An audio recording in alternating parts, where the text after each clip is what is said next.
joke. I've got another joke that ties into that, but I'll save that for the cast. Damn. Just hit me the flash of light. I can't wait to hear it. Also, hello everybody. Welcome to Warui Deshou. Please come to our podcast. Stream. You're being called. Stream of Thought. That's the name of this. Hello Yukinon. Hello Tallulah Bell. Hello everyone watching now and later. This episode 1 of, I think this is season 5, I want to say, of Stream of Thought. Shadon, great record keeper, knows this. We're just doing cold open. This is going to take some getting used to because we usually start with music. Now we're just jumping in. Hope maybe we can get some more banter on the front end this way and satisfy Vorgelia's need to just have all the banter out in public. We can go closer to that. I don't trust you. After all this time, I just don't trust you on this one. People change. I'm the subtle doctor. I will be summarizing the episode here, doing the boring stuff. But with me, folks who are doing the heavy editorial lifting.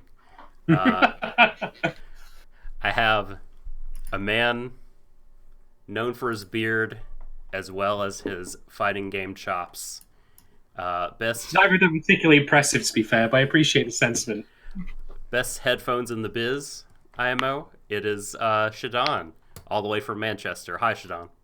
Known for his asymmetrical hair distribution. Well, you know, you've got me banged to rights there, Kero. But thank you very much. Yeah, I'm going to be slipping those every now and again. Yeah. Anyway, very good. Glad to be back to cover Sarazanmai, which I'm probably going to mispronounce every single time I say it, but in a completely different way than what came before. So feel free to make, to keep track of it, make a drinking game out of it. All's fair in love and war and all that. Anyway, thank you all very much for joining us as usual. And also with us is the first lady of Warui Deshou. It is the dark web herself. Keeper of the keys of pronunciation and ringer of bells. Valerie Vorgelia is here. Hello, Vorg. Is that my full name? Yep, Valerie T. Vorgelia. What does the T stand for? Twitter. Okay. .com. See, it's funny because in one of my previous jobs, someone saw my email Vorgelia and thought my name was Valerie Orgelia. This is I didn't realize you were a character from a Star Wars fanfic, but exactly. We're learning a lot here today. It's incredible. Which overpowered Empire super weapon did you blow up? The space sodomizer. No, you're implying a few things here. Are you saying you wouldn't? Oh, so you're not a rebel. You're on the Empire side. Is that right? I do know you. That is true. Why would I destroy a perfectly functional space sodomize when I can use it for personal gain?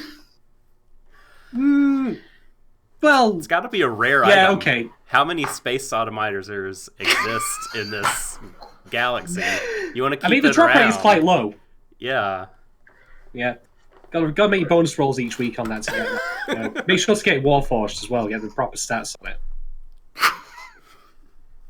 Increase length. Why am I being called out immediately? Oh my god. I'm just saying that you actually would have been doing a good thing by destroying it, How much space had been sodomized up until the point you intervened? Listen, just go drink your ketchup. I'll take care of the sodomizing.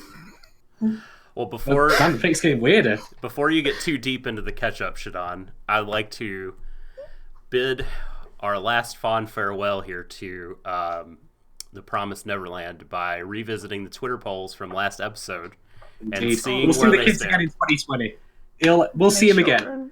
Yeah, exactly. This is only good. This is goodbye for now. This is not sayonara, right? So, do you have the polls up? Shadon? I will pull them up presently. Okay, I just okay. want to make one quick comment, which is to say that I hope that when we come back to the Promised Neverland in 2020, they don't end up doing a One Punch Man Season 2 by farming the animation out to people using what I presume is a mixture of Microsoft Paint and a push post-it notes. Because, man, that shit looked rough. Boy, we can't get into One Punch Man Season 2 right now. Mostly because it would just be I'll be very annoyed. It would be you, like, being bothered and me going, I didn't think it was that bad. Because I really liked it. I mean, you did say you recently got new glasses, so maybe that explains a lot of things. Oh, yeah, there. no, maybe they're just wrong. Anyway, moving away from me being a cantankerous old shit, let's talk instead about the polls. So, polls from the last one. Is Phil still a double agent? Reasonable question. You never know. He might be pulling a fast one of them all. Might have been in on it all along. 63% said no, and 37% said yes. So even at the end of the show, there's still division here and there on Phil's overall role, as opposed to, just being the adorable little child who's always getting the attention from the camera and the kids, and being left behind to somehow shepherd 15 fucking 5-year-olds to safety. No pressure, Phil. Good luck with that. Oh, Jesus. Right, so next up. Was Ray taking on a burden in the end after preaching that the children were useless all the way through the show? Did it bring all the tears? We had a couple of different options here. You got like your Neapolitan option here. So we had all the tears, 39%. Some tears, 22. Jokes below, 11. And I'm heartless at 28. And lastly, we had who was the star of the finale? We had 4 options for this one. We had Emma at 43. Norman at 0. No, because he's 0. Yeah. But he was well, he was dead. So I suppose and that's why. Or did he live on? Star though, yeah. Yeah. So yeah, that's it's fair. his legacy, but it's fair. not him. He's not the protagonist. It's true. He was definitely this is not saying he was terrible. It's just everyone recognizes it was a cameo performance. Yes. Not the story.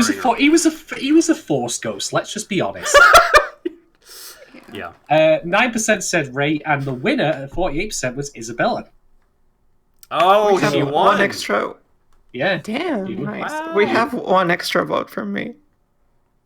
Well, like you often want to do, putting extra vote. Yes. I'm on to you. No, I'm saying I responded with saying Gilda. Don and Gilda. Right. I will kill you. Hey, I'm down for Onion Kid. I mean, fuck his actual name. If he ever actually submitted a form to me or something, for me to process, I'd just scribble it out and write Onion Kid as both his first and last name. Yes. So yeah, that was the polls for the Promised Neverland, and we'll see him again in 2020. But just to reiterate very quickly, thank you to everyone who joined us, or has indeed caught us since then, on the Promised Neverland streams that we did. We're going to be taking things a little bit a different direction now, because of course we're talking about Sarazanmai, and I just want to say before we even get into this, I remember mentioning at some point during our Promised Neverland discussions about how it's filmed very, I don't want to say plainly, but it's very filmic, it's not very out there in anime style, there's nothing stretching or anything like that. So Doc, of course, put us this show forward, and I was game for it, and then I watched the episode, I'm like, well, I guess I got my wish, didn't I? Because this shit be fucking cray. This shit be cray all up in there. So much. Most animation. An assault on my senses, in a way. A good one. A very welcome one. Yeah. Yeah. Indeed. It was not I was not one of the folks that were vocally out there ripping the Promised Neverland for 50% of it being all orange and 50% of it being all blue, because they did rely on those color palettes. But I recognize yes, there was a lot of relying on those two palettes, but this episode was Doc, so colorful. Doc. Hey Doc. Yes, ma'am. Do you want to die? I told you I was not one of the ones doing that. Do you want to get murdered in your sleep? Actually, yes. If I'm gonna be murdered, I want it to be in my sleep. Please let that happen. Yes, this is true. But man, aren't you a polite psychopath? Right. Yeah, you're asking. Yeah. What's your preference? I'm very considerate. Yes, I'm very considerate. To Lulabelle, I love Ikuhara. In chat, me too. like on the Mount Rushmore of anime directors, director of Sarazanmai. As well, we'll get into that in a minute when we get into the summary proper. But just to finish my thought from earlier, yes, this episode incredibly colorful, lots of motion effects. It was, as Vorg rightly put it, it was an assault on the senses in a lot of ways. There's just so much going on. It's hard to like process everything that's happening when you first watch it. I could probably stand to watch it a third time and like get more stuff, but I was only able to watch it twice for this. Any other thought, like general impressions before we move forward into the summary specifics? Okay,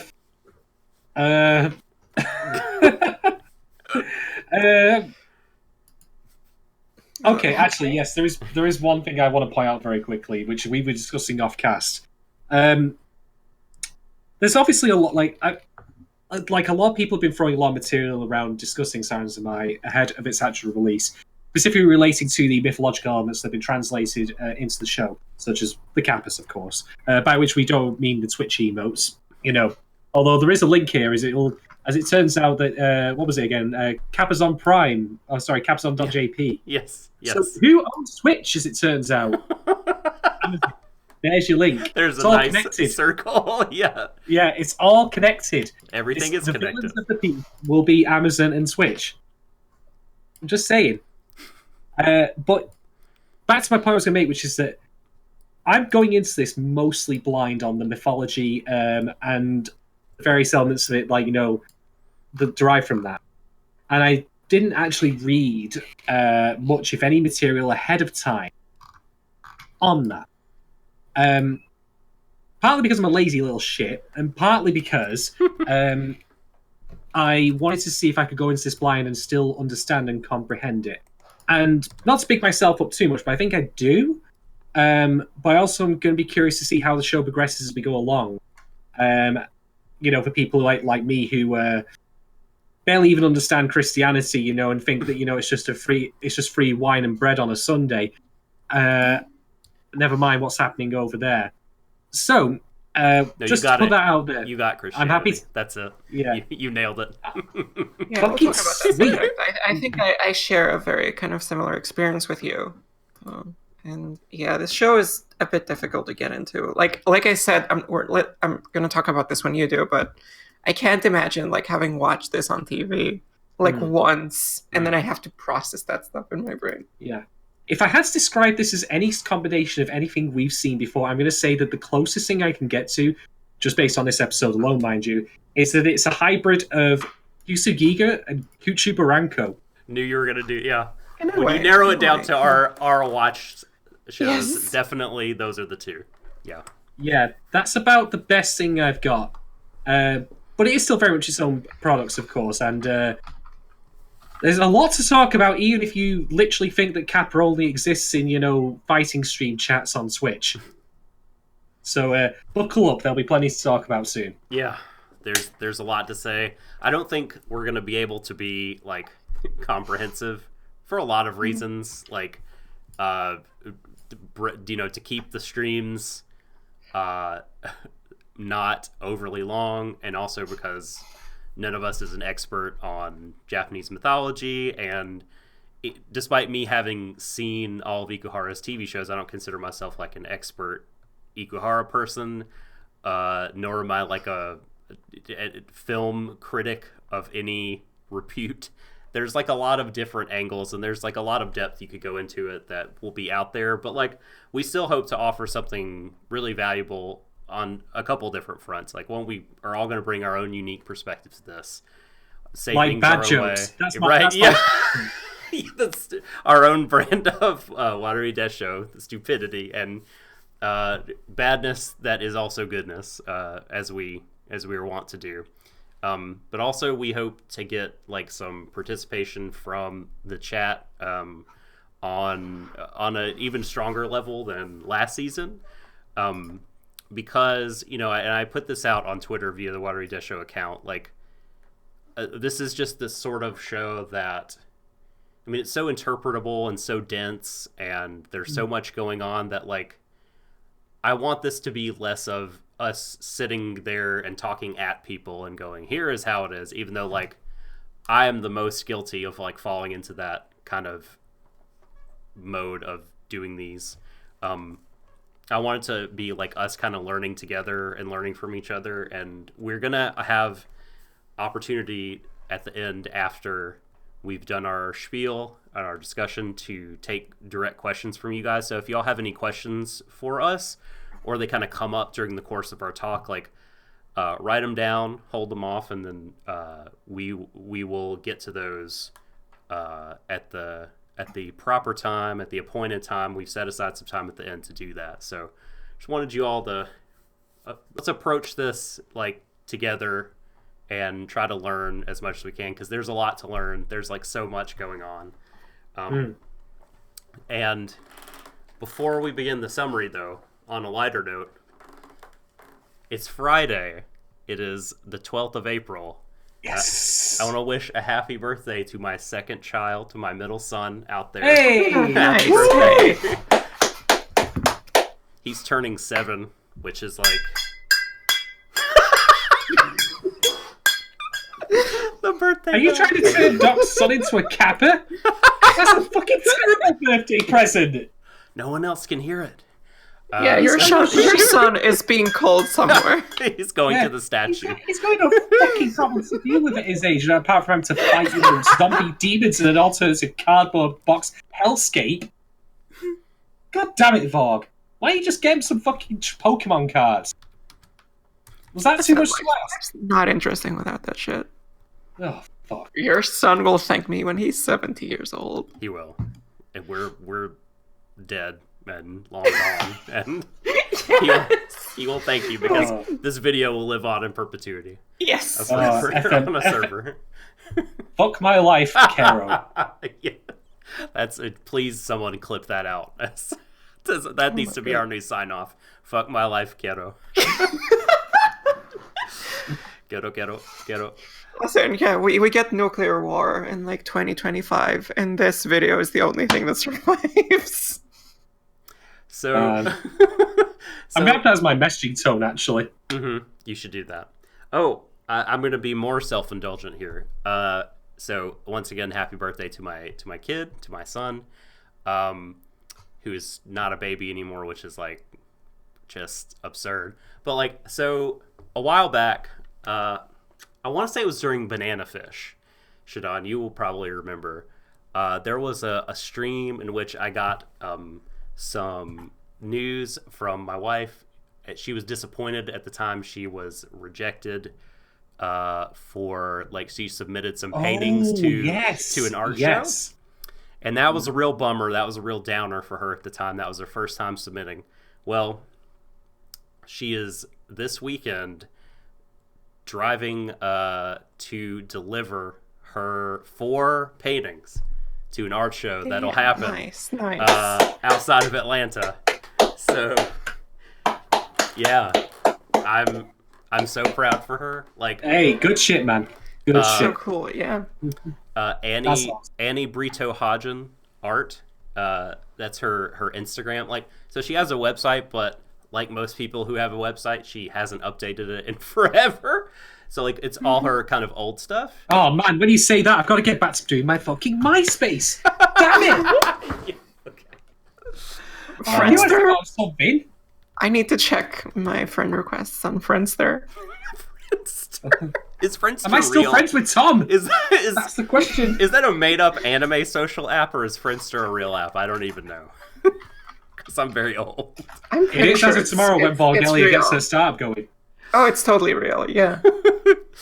But anyway, if you want to see what she's working on now and has, It's from been, 2002.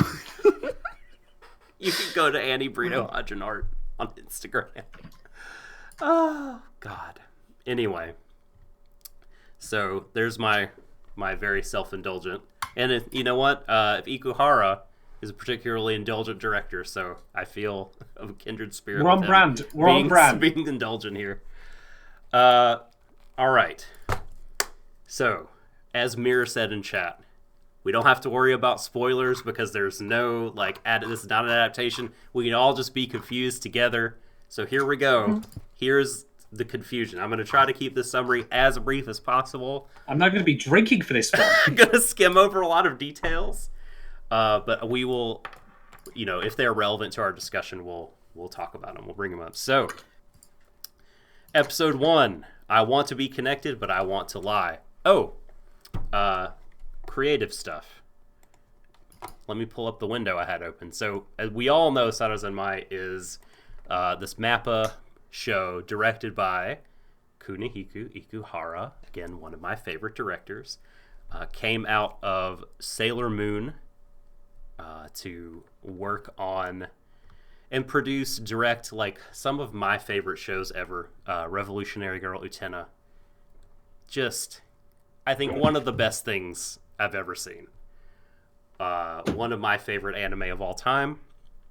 Also, so that was in the mid to late 90s, Utena. And it was a good long while before he directed another TV show. It wasn't until 2010 that he directed. So he skipped the whole decade of the 2000s in terms of directing. That's probably for the best for anyone. He skipped the bad CG phase? Yeah. Oh my god. Yeah. This is why he's a good director, because he knows He to avoid knows. the He knows. shit.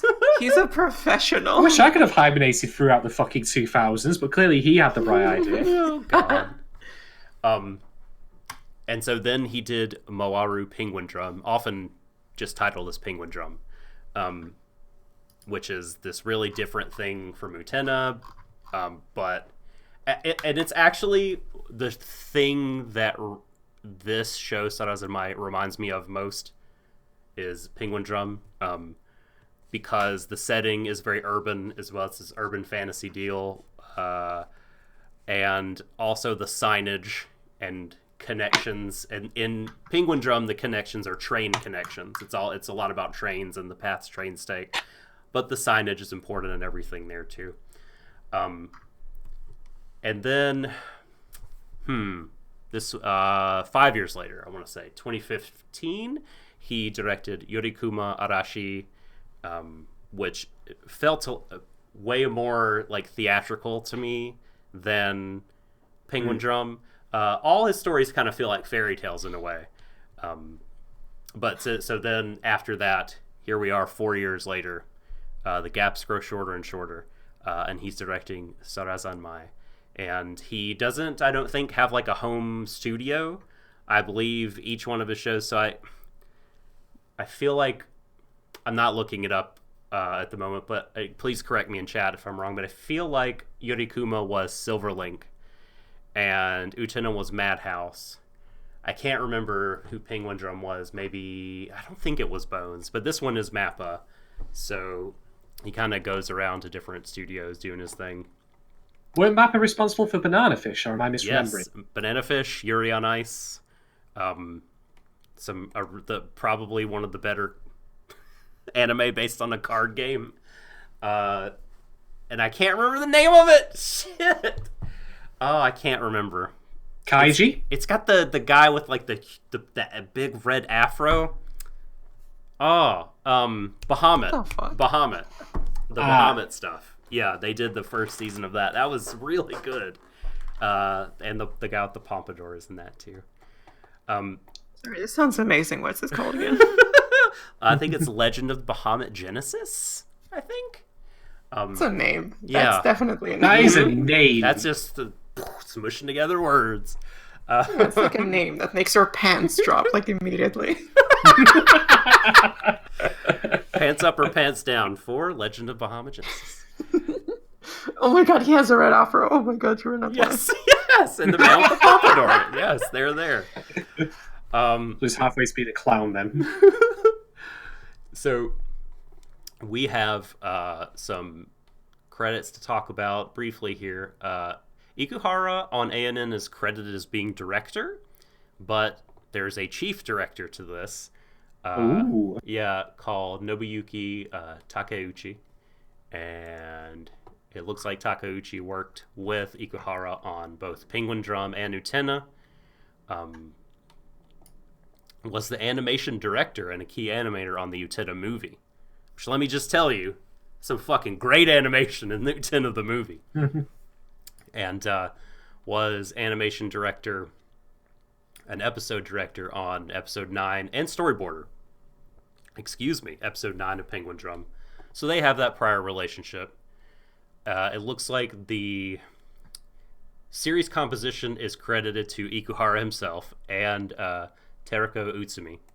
And Utsumi, this will be his first, their first. I don't actually know Utsumi's gender. This will be their first series composition credit. According to, again, ANN's CV, we've got like script writing, production advancement, production desk work.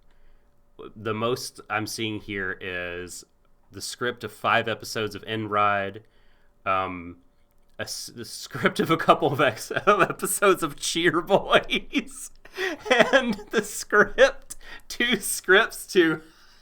I'm not, no, this is not me laughing at the content of the show, just the title. I've always loved the title of this show. I can never say it with a straight face.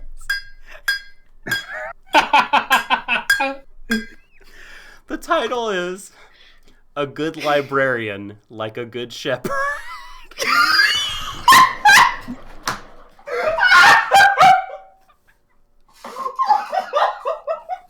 That's really cool. Right, this book is shit. Read this one. Is that the series, basically? A wolf in book's clothing.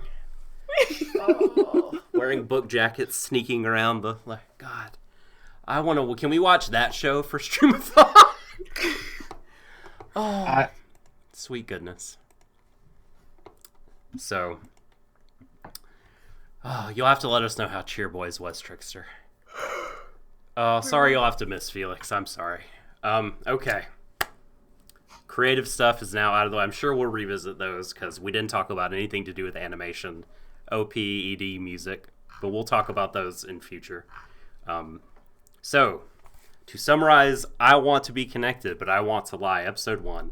The story takes place in the Akasaka district, and we've got the main characters, Kazuki, Enta, and Toi, 3 boys, teenagers, and the story is about them. So, at the beginning, we find out Kazuki has these 3 main rules in life. He always carries this box with him, capizon.co.jp box, everywhere he goes. He must check the idol Azuma Sera's lucky selfie fortunes every day, and upon checking them, he has to take these lucky selfies every day. And he has to send them to someone who he says he has a secret relationship with. In this relationship, we find out from the dream he has at the very beginning, when he's hit with the double-sided sign that is the katakana for the letter A, and an otter yokai called a kawauso on the other side that's playing with what appears to be a ball. He's hit with that. I'll talk more about kawauso later, but... and he's saying, this connection is the most important thing in the world to me. I'll do anything to protect it. And then he holds his phone because it's a phone connection. That's got so much to say about connection in this show. So Toi, we then see using a fucking yardstick, a meter stick, I don't know, but to some kind of metal measuring rod to break into a vehicle or to. While you were studying, I was practicing the ruler.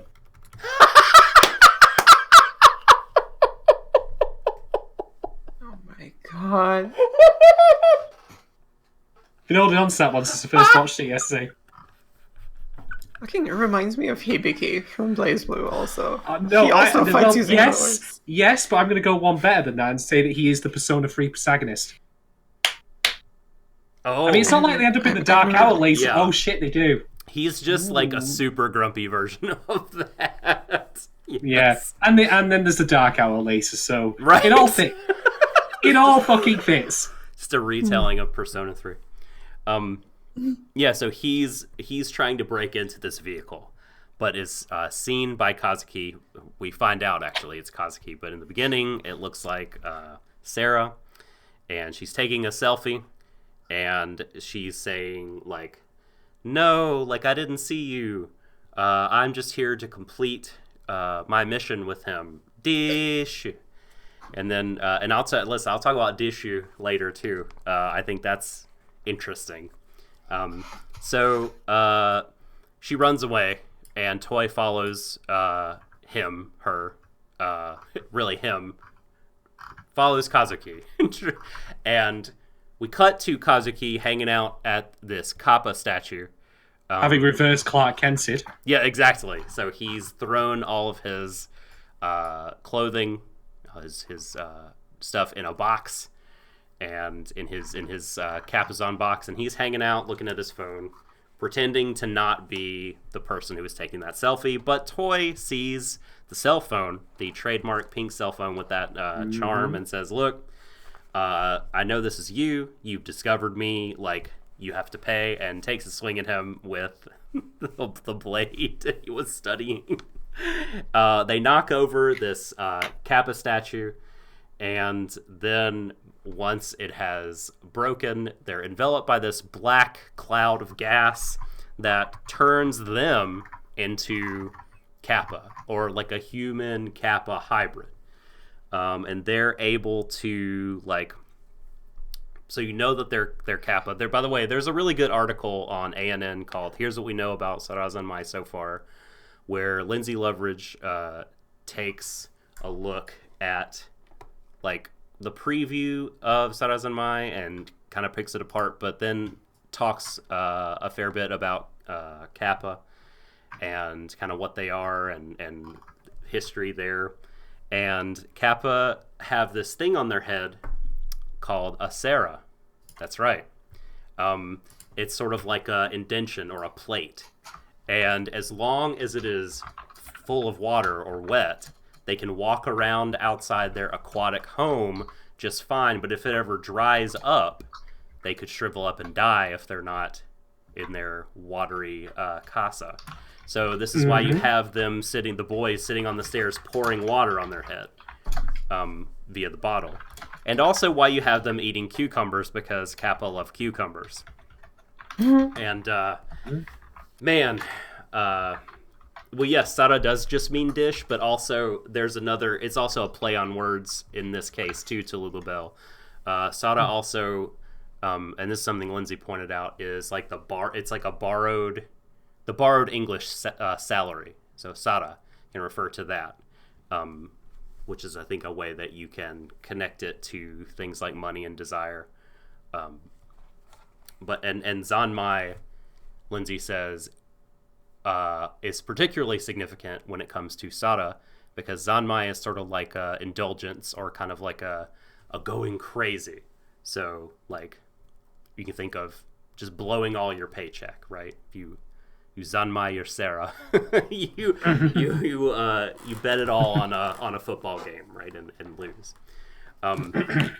So anyway, and then there's a sumo scene, which I'm not exactly sure what is happening.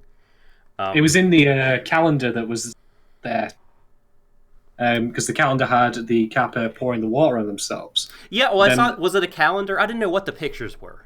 Like, each scene is preceded by, like, a crayon-drawn picture, but I didn't know it was a calendar, so I just missed that part. Yeah. Kappa, very happy with doing sumo. Doskoi. Hi, Apanovi, you're not late. Please come in. And thank you for coming. And yes, Yukinon, please reply to everything that the Twitter says with dish. That would make me so happy. Dish. Dish. Dish.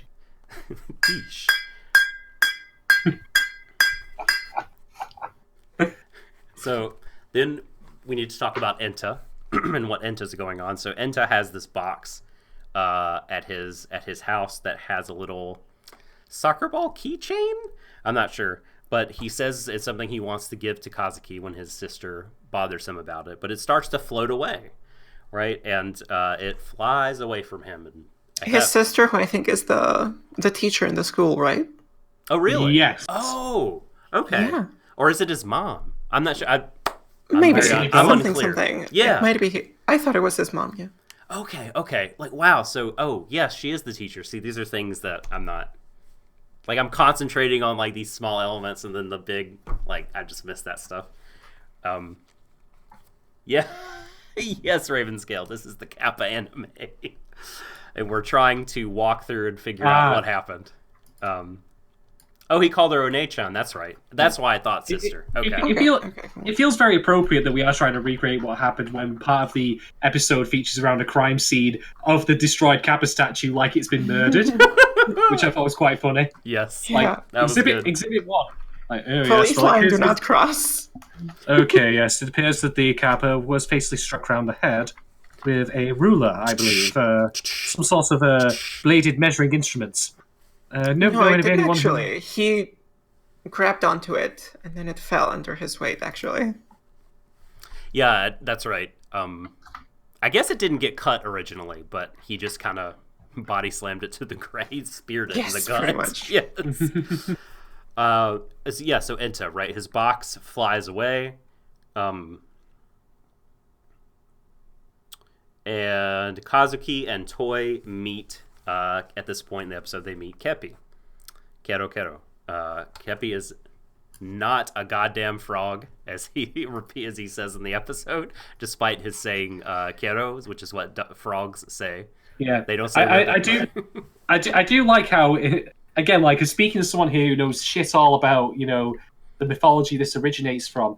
I still do find it funny that okay, you destroyed my statue, no biggie, we're bros and all that, but you call me a frog. I know. It's like, please, I need your help. Oh, you called me a frog? I'm going to go I will turn your soul! I'm going to go inside your ass. That's why I hope his voice actually is like it is in English dub. Oh no. You're freezing up occasionally, Shadon.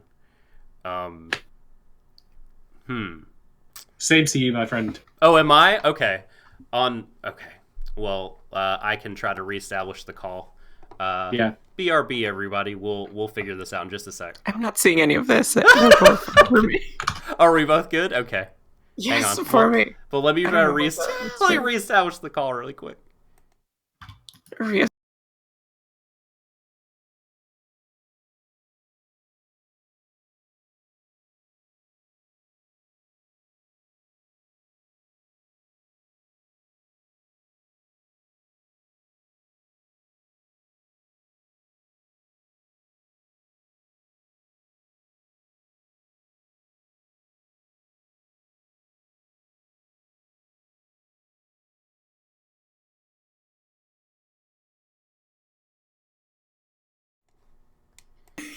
Okay, we've returned.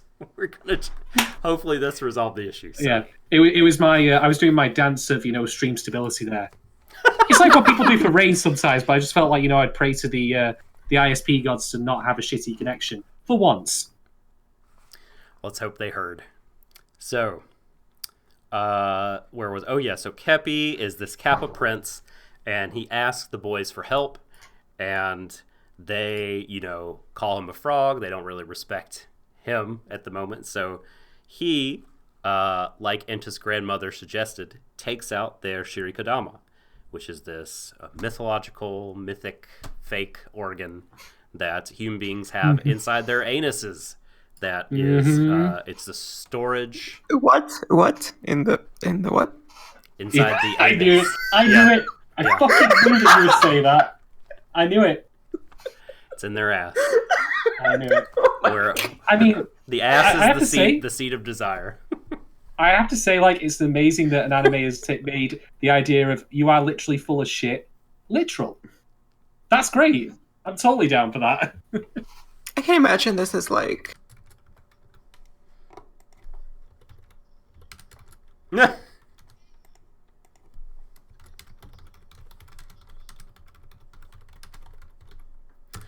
Oh yeah, well it was. So yes, Kappa have always been consumers of shirikodama. Always, and they also love the liver. And apparently the shirikodama blocks access to them from the liver. So they eat that, and then they will go and eat the liver later. There's your friendly, cute, little frog-esque Kappa. They want to eat your ass. They want to eat what's inside your ass. So I hope so. Right. So then once they've done that, right, once they have pissed off Kepi, their Shirikodama get eaten and they turn it sort of physically into Kappa. They get pooped out of Kepi, which is really gross.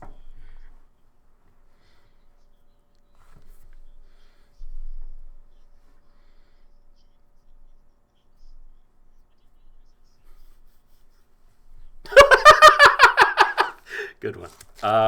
Right. So they wake up post new birth in the field. Is it the Field of Desires? Yes, the Field of Desires. No. And you see a lot of like sort of bathroom symbol or roadside symbol people. Not a lot, but a few of them. But the only like actual person that you see running around is Enta, chasing after his box, and he the Kepi throws the katakana for A at his forehead, and so then he can see them, and he's like, "Oh, what's up? Who's the frog?" And then so he, oh no. Sorry about that. I'm so sorry. Okay, now try. They should be working. So I think like for A in general is like established as a thing for connection in some way. That's what it signifies. I see. Yeah, for sure. Because it like shows up in a lot of scenes, especially in the scene where the ruler sword, yardstick motherfucker meets our cross-dressing protagonist.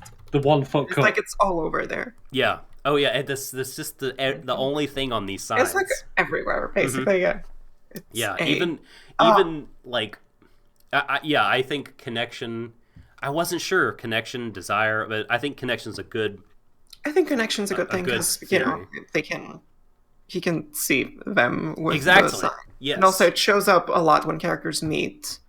And when characters, this stuff happens, I think. Mm-hmm. And it's funny, the other side of the coin, basically. Like when he gets hit with the big sign, it's like the A, which symbolizes connection, and on the other side of that is a Kawauso, right? That otter, that I think does symbolize love, desire, that kind of irrational, unfettered sort of thing. Yeah. Oh, that's interesting. So yeah.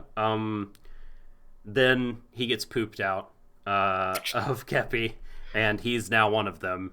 They're the 3 Kappa boys in this Field of Desire, and it turns out boxes are flying everywhere, which is so. Okay, you go ahead. Just to make this clear, in this Japanese cartoon, 3 asses have been invaded.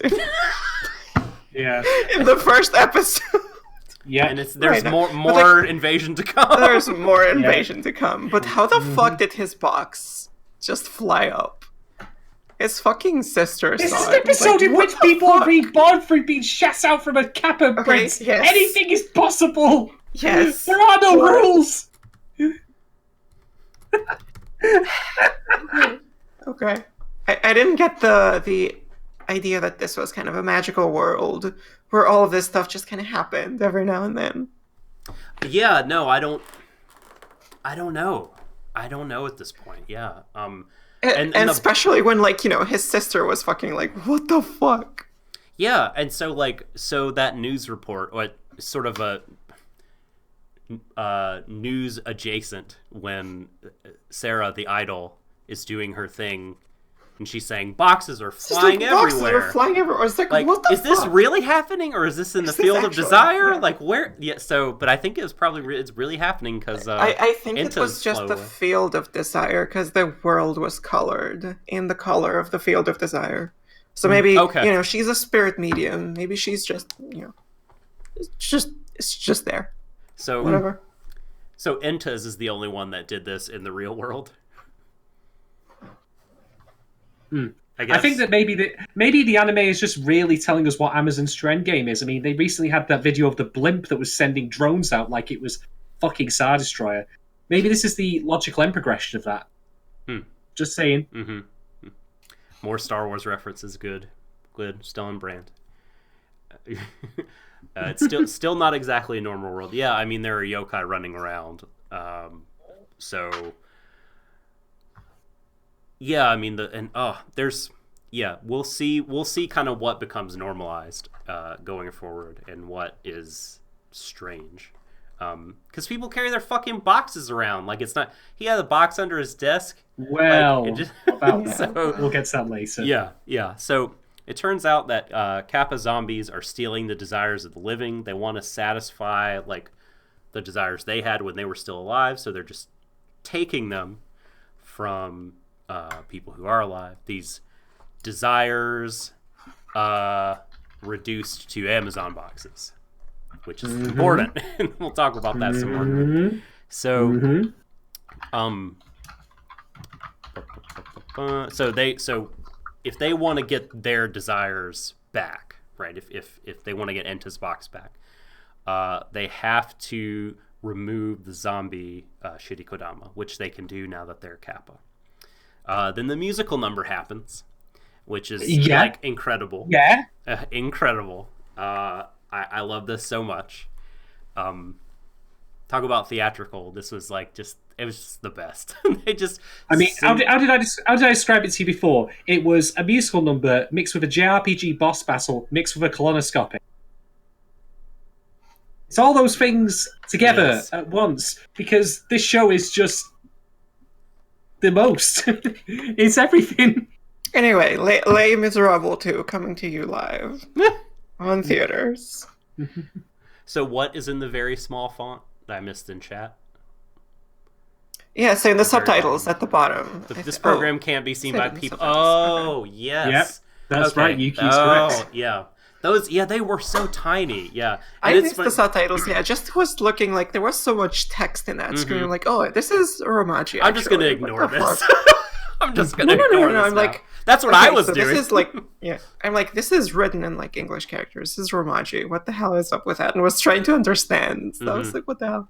Yeah. Okay. And they only subtitled the A like a couple of times as well. Like when it was the Wi-Fi symbol, which is like fucking incredible. I love that. And I will talk about that. So many me saying I'll talk about that later. Anyway, gonna try to get through this here. There's just a little bit more. So they take the Shirikodama of the while they're singing, they take it. They reach inside the box-headed zombie's ass to take the melty, delicious, gooey Shirikodama. And that's a sentence the subtle doctor needs to put on his resume. Yep. I have said this live on YouTube. It is the Hershey's Kiss of the show, basically. It is. So then they do the Sarazanmai, which they don't know, but then they instinctively can, because Kepi says, "You must give it to me now before it melts. Quickly, do the Sarazanmai." What is the Sarazanmai? And then they just do it. It's like the Macarena. Basically. Yeah. It's just in the culture. We all know it. Is it the Japanese version of Gesundheit? So to do it, they have to all connect, and when my god, that's another sentence. When they're connected, to do it, they have to all connect. I love it. So like when they're connected, we see them as they're in their human forms, sans clothes. They're naked, sort of surfing on thought waves. It appears, and they're able to see one of the boys, Kazuki's desire, his hidden secret desire that he didn't want anyone to know, and so they find out like that he's dressing up as Sarah and taking these selfies, and Enta puts a brave face on, but when the original reveal happens, you can hear him just being like, "Oh my god, like what the fuck." And Toy is just sort of like, yeah, this fucker is weird, and I don't like him. And that happens kind of in the fallout after they give the Shirikodama to Kepi, who spends the rest of the episode looking full and drunk, very bleary-eyed. I am genuinely shocked he wasn't smoking a cigarette. I know. He should have been. Was this good for you too? Right. Exactly. Right. Exactly. So yeah, Kazuki's desire leaked and was transferred. Yeah, the wording is... It's particularly good. It's very fucking suggestive. Maybe it's less suggestive. Maybe it's less suggestive in Japanese. So, yeah, once the desire has been assimilated by Kepi, the signs that were showing, and now I can't remember how to pronounce it, Kawa Uso, the otter, they had all been turned to that, then they are flipped back to the katakana of A, it's with the pink circle around it, which that circle around it totally reinforces, I think, what your theory is about it being connection and being shorthand for that. So the signs are flipped. We get the fallout. And when the two other boys, Toy and Enta, are kind of arguing a little bit about what they think of Kazuki now that they know his secret, he's just sort of like, the final part of the episode pre-credits is just, you guys shut the fuck up. I didn't ask anybody to understand me. This is my business. I'm going to do what I have to do to protect this connection to Harukappa. We don't know who Harukappa is. We assume it's that's the little idol. sister. No, that's the idol. Is it? But is it? I thought it was the girl at the end laying in bed receiving the messages. Yeah, No, that's no. I thought No, that was her. That was her. The idol is Azuma Sera. I could thought it was the maybe I misspelled it. Okay, so so he's. I know what the confusion's about, and that's because we see the two, like, because when the thing starts, we don't know that the dude's actually cross-dressing, so we think they're texting each other. Right. Well, here's my thinking on this. Recall something we skipped actually, which is there's a brief scene earlier in the episode where there are two cops who will see post credits looking at a guy who's got a box on his head, who it turns out is actually the body of the zombie they fight, because the zombie is a box head lying down, and it turns out his secret desire was just to hide his head in the box. Yeah, now here's the thing. Here's the thing, right? What we saw when he was in the police station was he was looking at his phone, and then the idol was speaking on the phone, but then there was the otter symbol. Yes? I don't remember. But okay, yes, we'll go. Fine. We'll go. No, we can go with that. Sure. Okay, so we see the otter symbol on that girl's phone again later. Mm-hmm. I'm thinking that the girl is not the person that he is texting or messaging constantly. Maybe. Rather, she will be the source of the next spirit they fight, because of that connection there that's been established by the otter symbol appearing. The otter symbol is everywhere. So, yes, but it's specifically on her phone at the end of the episode. Well, and she does talk about Sarah as if she's a different person. Sarah is the idol, and then when the little girl is sending the text, that's who I think that Kazuki is in a relationship with via phone, is the little girl who's texting, right? And the little girl says, "Sarah, you make me so happy." Yeah, I'm pretty sure that's the case. Well, we'll see going forward. We'll see. It's like a Norman Bates thing. This could be. Yeah, and so he says that he'll pretend to be anything to protect his connection with her. And that is the episode, because I don't have it in me to talk about the post-credits, but there is a post-credits thing where some cops point a desire gun at a person, and there are also kitties. There you go. Oh, that was real? Oh my god. Those are the two cops we saw earlier. And I made that up in my brain. the one cop with the longer white hair, like... not Abaccio. The voice actor and the appearance, like, this is a Kunihiko Ikuhara bad guy. Like, he reminds me so much of the bad guy from Penguin Drum. I don't know, maybe Ikuhara will subvert me here, and Kepi will turn out to be the bad one or whatever, to be in the wrong. Or maybe they both will, but anyway. Well, bear in mind also the idol that we see, I can't remember her name again because I'm terrible. She has what looks like a female Kappa princess as an icon next to her on the television broadcast. something else to bear in mind as well. Oh, is the character at the end a boy that was saying, "Sarah, you make me so happy"?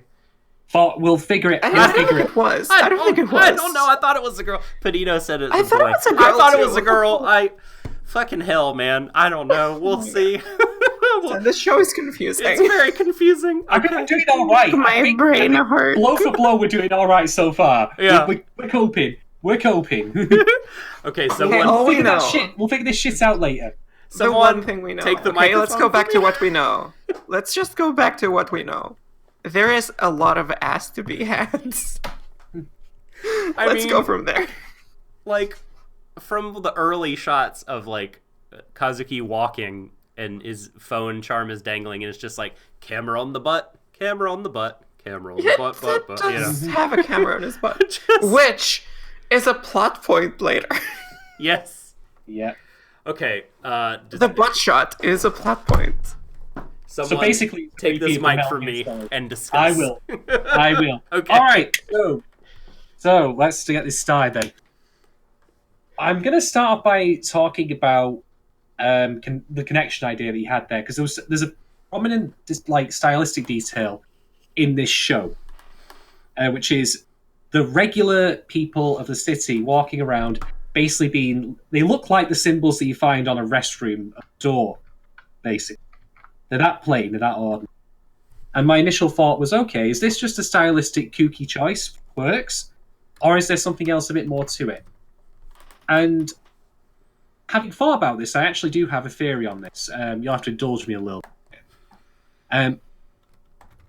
The idea that I get about this show is there are three characters who are, at loggerheads with each other for various reasons, not least of which is the secret that's come out that's now going to potentially drive a wedge in them that they will overcome because they're kids and this is a big thing to deal with, learning about the cross-dressing.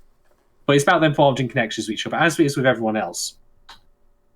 But what I think is important about the idea of these background extras just being so plain and ordinary is that it reminds me of something my therapist once said, which is, this is not kind of the same thing, but they said, if you don't ever allow people to prove you wrong, you will never ever get the chance to judge them or open them up to them to allow them to do that, to do the things that need to be taken off your hands because you're too overly self-reliant. Why is that relevant to this, you might wonder? Because I think the intent here is to show that I forget the lead character's name again, and that makes me a terrible critic. if you could intervene for me, Doc. Kazuki. What was his name again? Kazuki. Yeah. I think Kazuki, because a lot of these times we see Kazuki in particular walking amongst the crowds, not the other two. I think the intent here is to show that Kazuki is very closed off from the idea of even trying to connect with anyone, apart from his schoolmates. Like, the people that he sees out in the street are people that he would never countenance the idea of getting to know at all. They're all just cardboard cutouts to him, right? Which ties to his idea. So I think that's why that background element is there. Yeah, it's meant to be a representation of his closed-off nature. That even in public, no one is distinct or worthy of his interest or connection because he's closed off through his own set of free rules, which is to maintain that connection with that person, whoever that is, at all costs, and not cause that with anyone else. I think. Wasn't it Monogatari series that also does this to a large degree? Didn't Kuchi Barranco do this? Yes, it's a technique I've seen a few times, several times. The first anime I saw it was, I think, Durarara. That's 2009, and I think one of the people I mentioned earlier, either chief director or screenwriter, worked on that show too, which again I think there's big similarity, especially in terms of setting and stuff, and this technique. Yeah, so that's why I think that's here, and I'd be curious to see if the series goes on, if that changes at all, or if it just remains as is. But that'll depend, of course, on the arc that's plotted out for Kazuki, so we'll see how it goes on. Over to you, passing the baton. Oh, okay. Sorry, I for some reason thought you had more. Okay. I do have more, but other topics. Yes. So yeah. Well, I think the first scene is so great. I'm so glad you brought it up. Because it's the dream sequence of Kazuki jogging, and and he says like everyone in the world is connected, and that's like the foundation for the show, like the first line, like everything is gonna, I think, build on that. And I don't think he said everything is connected. I think he said the world is full of connections. Sorry, that's what I meant. Yes, everyone, right? Like the world is full of connections. Like, well, okay, so here's right. The world is full of connections, and then you have in Emily Rand, shout outs to you, referenced in her first episodic write up. Ikuhara did this interview in Pash Plus where he talked about his thinking behind the show, and he talked about everyone and being connected today, like via, of course, phones, internet, social.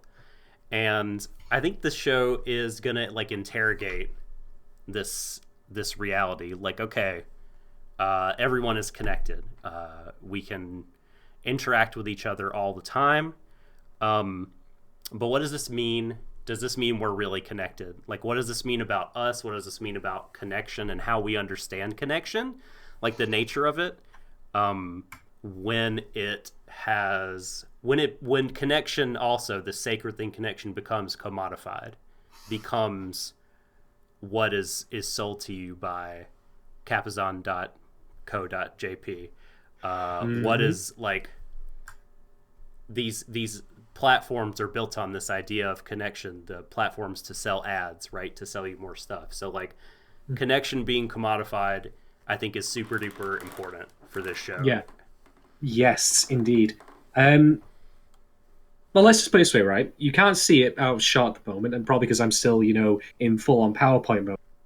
But I do have a couple of I do have a couple of figures up there that I mentioned before. Okay. And I brought this up, the idea before in the past of, having material objects. Otherwise, it's not going to serve any function other than just to have sentimental values, remind you of something that you appreciate or like, something that has meaning or value to you.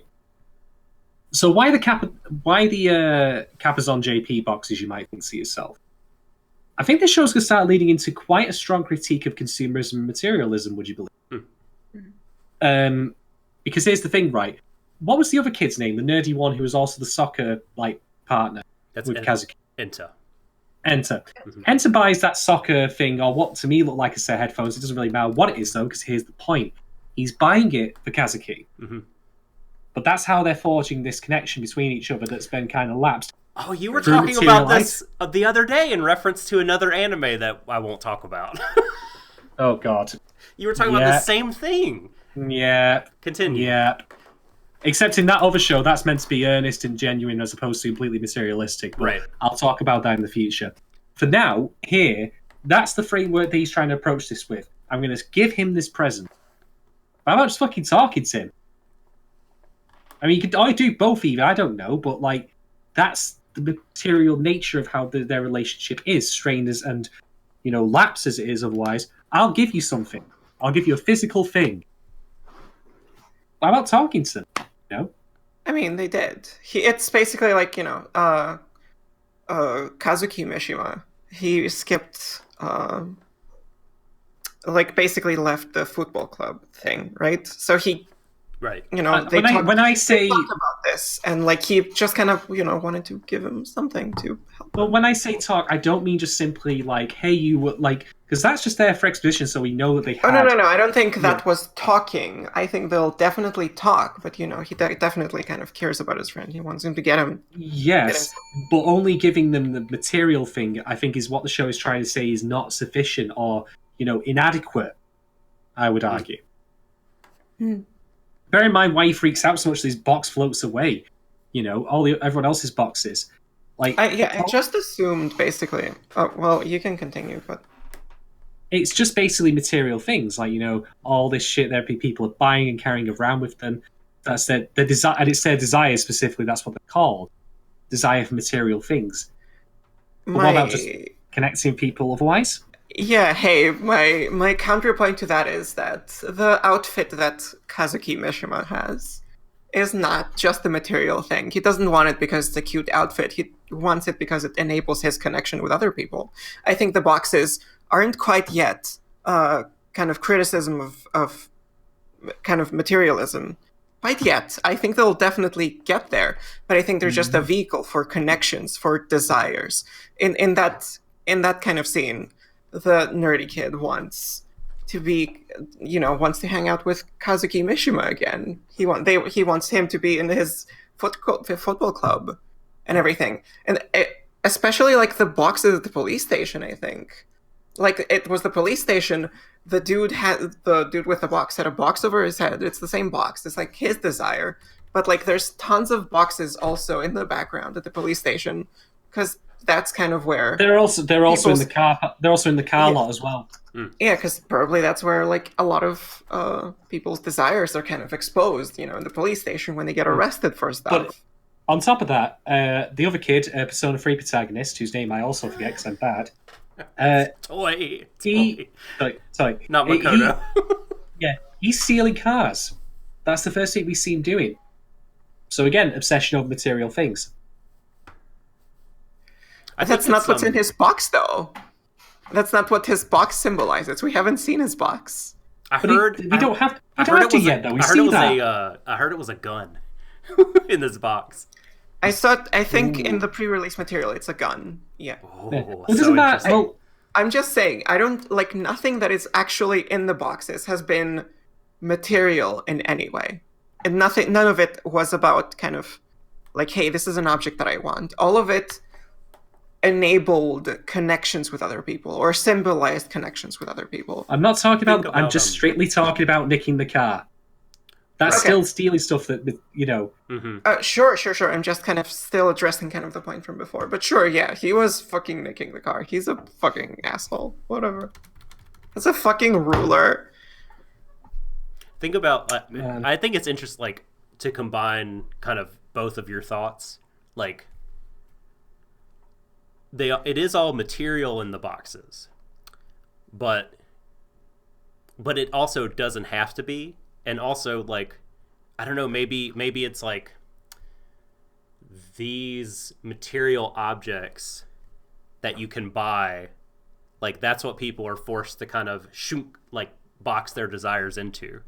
And because it's like they're all reductions, because like if you just looked at Kazuki's box and saw like his desire isn't to cross-dress, like it's so much more complicated. Like he wants to have this connection to complete the mission, maintain whatever relationship he has with Harukappa in the way that he believes that that's done, like in the sort of way, and it's the world that's influencing the way he understands connection. If anything,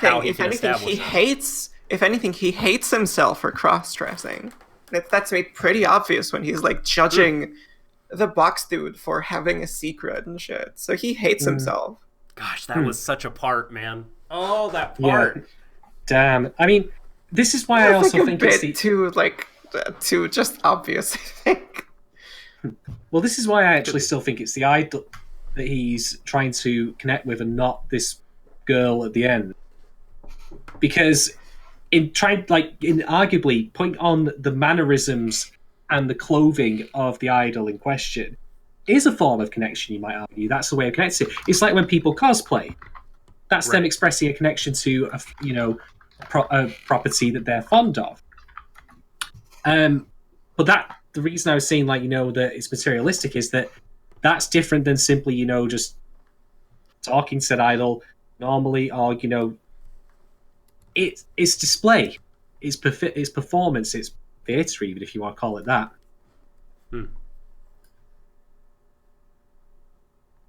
Vorgelia, share. Hi. Hello, hi. How's it with Dark Web? How are you? I will kill you. Give us some memes, some dank fan fiction. No, what did you? What? Do you have anything you want to talk about? Read the episode. I don't want to just talk. The boxes were the thing I wanted to talk about. Okay. And that's what was more or less it. I guess the accessibility thing is another. But Shadon's topic, and I've already kind of covered that really. I've already kind of covered that really, but just to start fresh here on. I know nothing really about Japanese mythology, barring what I picked up through the process of osmosis throughout the months/years. Yeah. So the open question I want to ask here is, like, I've seen all this material flowing around about Sarazanmai, like, people explaining it. Part of me just wants to ask, without criticizing the episode or indeed the people doing this, because it's hard work, it's good work, don't get me wrong. Shouldn't the episode itself be, in some way, providing that info for us, that context that's necessary to understand it? I think it does, actually. What do you mean? Because it doesn't explain Kappa's in great detail. It doesn't, but like basically it shows you. I mean, I don't know what the odds are. I didn't know what the odds are until they're explained by Doc. Me neither about the otters, but I think the show does explain a few things, and it will probably explain the otters. But what I'm saying is, if you kind of go into the show knowing that it's going to be heavy on kind of like, Japanese mythology, and it's pretty like kind of obvious that it's going to be heavy on Japanese mythology because of the way the characters kind of discuss it and stuff. It's pretty easy to kind of like just go with it and be like, okay, this must be what things happen, like what kappas do. This must be kind of part of the mythology and stuff. So you kind of, I think, learn it there while the episode's happening, and then the episode itself is kind of explaining the stuff about the ass stone. Ass stone. I love it. The legendary artifacts. Fit only for Thanos' gauntlet. Speaking of Thanos, like this show beat Avengers Endgame by 2-3 weeks in the someone flying up someone's ass to kill them. Yeah. Yes, very good. Yeah, fucking Thanos, right? He's like a reality stone. What about the ass stone? Yeah, eat shit, Ant-Man. You're too late to the party. Yeah. Sarazanmai has beat you to it. No, well, here's the thing. Yeah, a lot of the stuff is explained, I think, regarding the Japanese mythology. But what I think is weird is the structure and kind of the editing at the beginning. There's a lot of weird skips, a lot of things that pretend to be dreams, a lot of like weird stuff that happens for seemingly no reason. And I think for a first-time viewer, they might be pretty confusing, or like because even if you can kind of go back and watch the episode, and it's basically, okay, cool. This makes sense now that I kind of know what's happening. But the first time, you're kind of overwhelmed with information and overwhelmed with like weird kind of jump cuts and stuff where it's like it's so difficult to keep everything in mind. Well, when I say about like explaining stuff, I'm not obviously advocating for a huge episode like exposition dump. I mean to say that would fucking ruin it. That would be awful. It'd be shit. But here's the thing, right? I understand what Sulabel says about, if you're Japanese, you'll get it. But while I am obviously not also advocating that this show be made for a Western audience, because that would mean it would be probably crap, what I am saying is that it has ultimately had to pass through the filter of translation.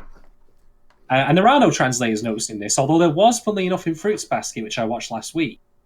Although Fruits Basket was, funnily enough, similar sort of premise. Is 3 guys, or a couple of guys who transform into animals of mythological origin, Chinese zodiac. Yeah. But we got one then, because they had to explain changing from cat to dog, as in from a cat year to a dog year, etc. In terms of the zodiac. And there are no translators notes here. So I'm just thinking to myself, like, I don't mind it being a conscious choice to do that, and I'm not again criticizing the episode because I kind of still understood most of it by the end of it. Barring what we've learned today from listening to yourself, Doc, when you were talking about the Aussie yokai. But I just think to myself... Shouts to Lindsay. Shouts to Lindsay, yeah. As an open question here, like, would it have been to benefit the show or to its detriment if there had been such moments here and there? Not in excess, of course. I'm not asking for, like, the, what was it called? All according to Kaikaku shit that I've seen once, right? An entire fucking paragraph on the screen. I don't want that. I miss those days of fan subs. Just translator's note. The whole screen is covered. Yeah, like the whole fucking Wikipedia article. Yeah, we don't want that. I'm not asking for that. But what the open question I'm trying to ask is here: would it be beneficial or detrimental if there had been at least a couple of those to get people in the ground? This is just the first episode. I think we would have lost maybe a little too much of the style. To have this kind of thing, this kind of exposition. Look, I don't watch anime. I'm not like into this shit that much. I mean, I am, but like we've been trying to convert you for a couple of years. It's never gonna work. Like I don't actually like watch that much, so I don't know like a lot about Japanese mythology, and I feel like I got a decent amount, even though I don't really know anything about that stuff. They love asses and also dicks. They just eat the cucumbers. Oh my god! Yeah, That's what that meant. Well, Kappa really love cucumbers, even from the legends. They but say that's, that. They say that. That's why, I guess. Lindsay was saying that... I was fucking like, okay, so they're clearly kind of, being kind of compelled by something to do these things. I was expecting them to, like, they're munching the cucumbers, but they're not actually munching them. They're just swallowing them whole. And then at the end, when they kind of both stop, I'm like, I expected them both to, like, choke on the cucumbers. Oh my god, fighting game... They're not chewing them. Are you saying they should have spit instead of swallow, Vorgelia? Oh my god. Brilliant. There's a piece of fighting game lore in the chat. Just saying, their gag reflex is probably not trained. Wow. See, I've never played Star Gladiator. That's a neither. Capcom joint that I did not... I know what's his face is in Marvel 2. Is it Hayato? From Star Gladiator. Yeah. That's all I know about it. Yeah. But apparently there's like secret Kappa character in it, and his throw animation is him pulling out your Shirikodama. Oh my god. So that was on something there. This show might just be, quite queer. Hey, there you go. Hey, that's fucking great. I'm down with that. If he gives us vibrant, fun shows like this, that's all entirely my fucking thing. Iku, very much has gone for these issues in the past with Utena and Yurikuma, and even incest to a degree in Penguin Drum. So yeah, his shows be about sex and also queerness.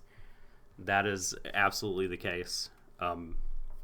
Man, there was so much good stuff being said. I cannot remember what I was gonna fucking say. God damn it. Accessibility. We're talking about accessibility. Oh, yes. Okay. So, I think this is very fair what you're saying. That this is not necessarily like an all audiences accessible kind of thing. That I think there's a lot of... go ahead. You go ahead. I will say, because it just pops into my head, this is basically me just throwing out the Sekiro Shadows Die Twice fucking easy mode shit, isn't it? It really is. No. I should stress that while I post this out there as an open question, A, I'm perfectly fine with the episode as is, even as someone who, as I mentioned before, when it's pretty blind. And B, I do think it's an author's right and their prerogative if they want it to be obtuse and, require engagement or untangling, for them to fucking do that. If that's what you want to do as an author, then go for it.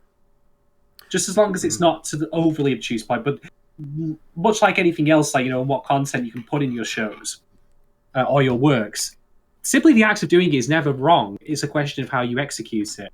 Again, I'm just kind of lampshading something I'll be discussing in the future. Good. Very good.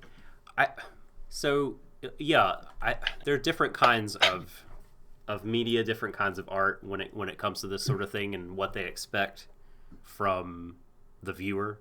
And I think, the goal of this is to expect more from viewers like us. Like, the show doesn't really make any bones about that. And there's a lot of shows that don't, like, even ones whose plot isn't as, like, kind of obtuse or who don't rely on symbolism. You talked about like those mixed media projects, right? Which I think is a good thing to bring up. Like those are things that we pan because they're not accessible, because like they force you to like go out and buy a video game, a visual novel, comic books, phone stuff, and it's all the story's all connected and you have to understand all of it. And to get the full context and closure, you gotta look at everything. And I had this issue with Halo of all fucking things. Like, when I remember, Halo. Hello. From Star Wars. Yeah. Halo. Like, I remember a friend of mine who I once had, like, this is when we were much younger, but like this is around the time Halo was still mega popular. We were discussing it, and you were around 40 at that time. Yeah, it was golden years. Great, it was fucking brilliant. And ever since then, I've not aged a day past 120. Anyway, like I was discussing with him, and I said, "Okay, I like the plot in parts, but you do realize this bit makes no fucking sense, or isn't developed properly." He said, "Yeah, but it's in the books." Okay, ain't in the game though. Don't want to read a fucking book to get what should have been in the game. Oh, this is true. Right. Yeah, like that. And this is the thing, though. There's a difference immediately between that and, of course, what people are doing in analysing, much as we in turn are analysing it now. We're not. None of us are the official companion piece to this show. We're decidedly unofficial. Bootleg even I would call. Didn't they do this for Star Wars too? Like novels after were like, oh yeah, all this stupid happened because Palpatine was controlling everyone's brain. This was the extended universe stuff, and that was non-canonical, exactly. So that's fine. That's okay. There's different levels of canon, actually. It wasn't G-level canon. Oh, man. Let's talk about Grand Admiral Thrawn for a while, please. Okay, but also I remember similarly something else that's kind of an example of this even worse, which was 2009 Star Trek. The J.J. Abrams, we're going to reboot this and then not do anything decent with it because fuck you all. So, in that film, Nero, not Nero of Devil May Cry 5 fame, Nero as in Eric Bana fame, travels back in time to kill the fuck out of Spock, and he arrives 25 years early. In the film's logic, he spends that 25 years doing jack diddly fuck shit all. Nice one. But there is a canonical comic that fills in that gap. And I defy you to draw the Venn diagram of comic book fans and Star Trek 2009 fans. It's going to be minute.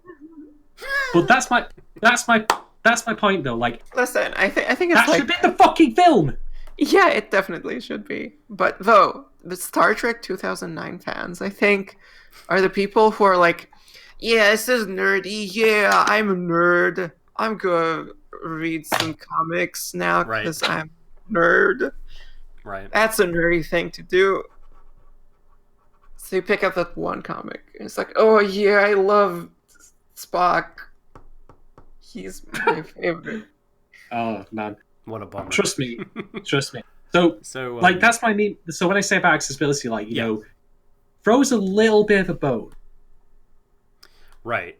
Where was I going with this? So I think that it's entirely fair what you're saying about Sarazanmai, and certainly what we've said about like mixed media projects that require you to go out and spend all this money to get a full story. I think I would submit that that's even worse than asking you to read about mythology, which you could do by going to a library, right, or just doing a Google search. I think where I would like talk about Sarazanmai is different and better is with Ikuhara. Like, yes, you have to put a lot of effort into it, but I'm of the opinion that it's worth it. That like this show is asking something of you, but if you give yourself over to it, and you look into it, it's going to reward you. A lot of things, I mean, most media, let alone anime, like if you put a bunch of effort and start looking for connections and researching, you're just going to be not rewarded because people didn't think about it or it's not satisfying or whatever. But like, I think that there's like the well runs so deep on this that you are going to get back what you put in. And so I think this is a case of like, yeah, we have art here that maybe isn't as accessible, certainly to us, and I know probably not. I mean, just like every English what? Just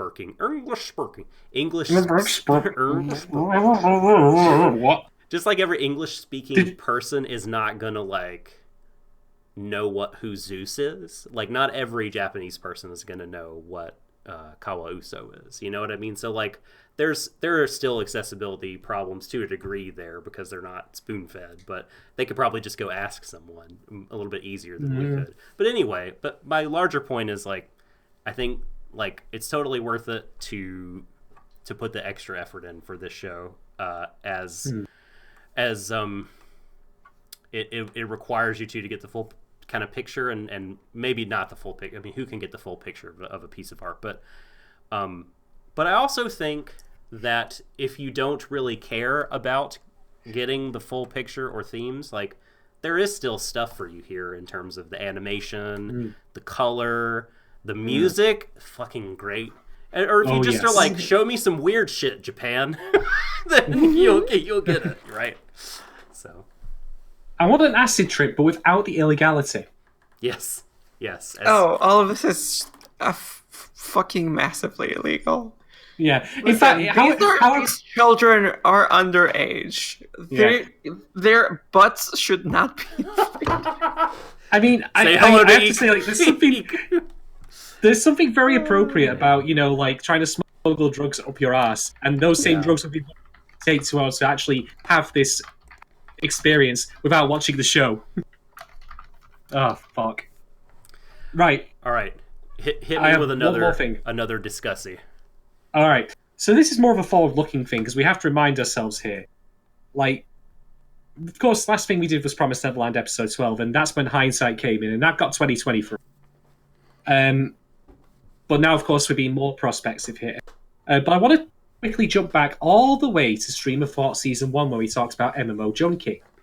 Now, if you were around then, we weren't doing it live, but we were discussing the show, of course, nonetheless. And to cut to the point very quickly here, I had a complaint about the show that kind of hindered it quite significantly for me, which is that we never got the full backstory of Morioka's issues, her self-esteem problems. Right. And that, to me, was a big deal, because it just meant that I struggled to relate to her more, and I felt there could have been some interesting dramas got from that. Why am I bringing this up here? Kazuki, here's the thing, right? Him doing the cross-dressing, like, that's not usual for a kid his age.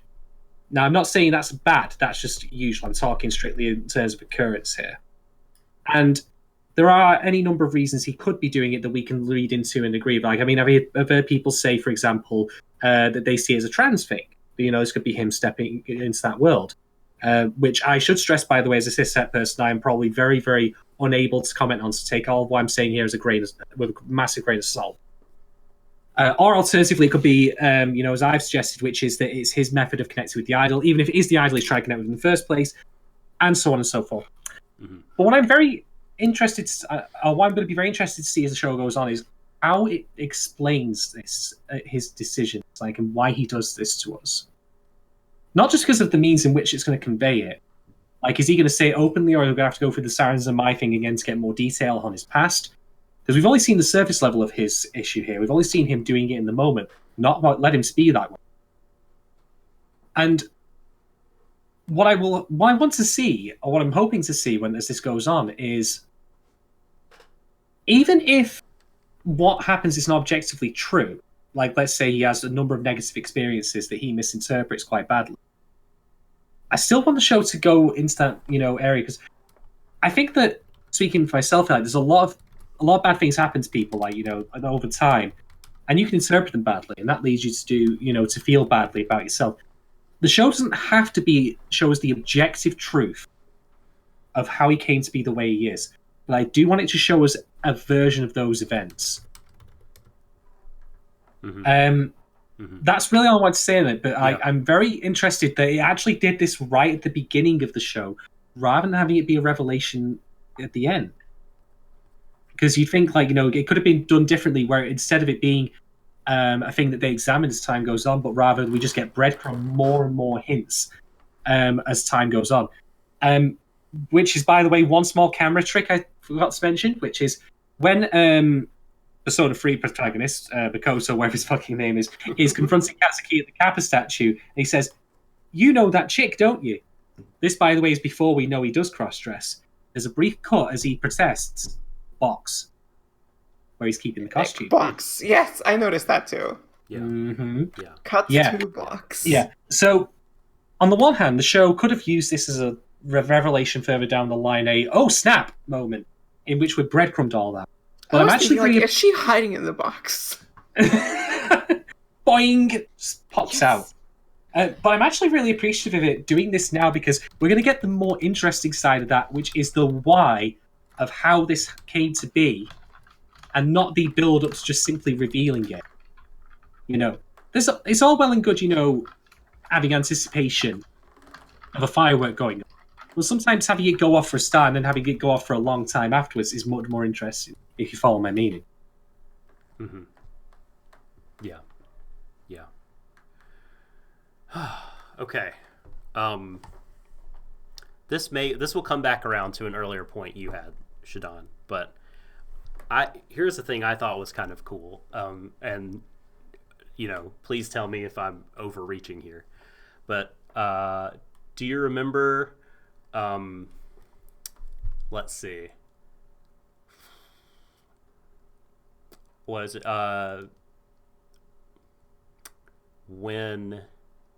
why am my brain blanking right now of all time? Why have my brain blanking? Why have my brain blanking?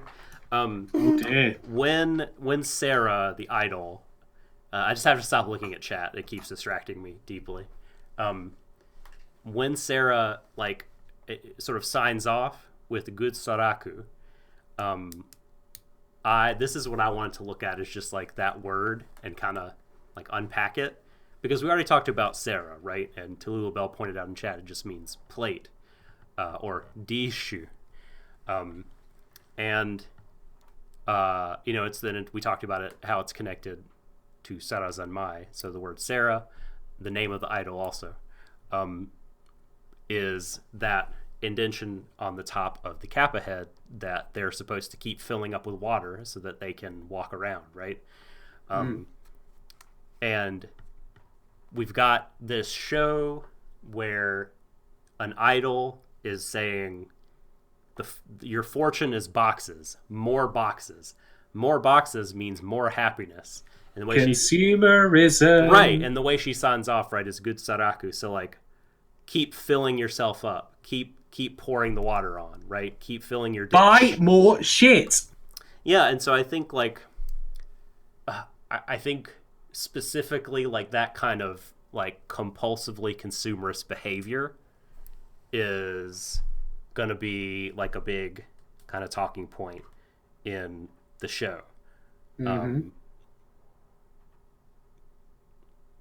Yep, I hear you on that. I was just reading through my notes. I was talking off the cuff, and I was like, did I say anything else? No.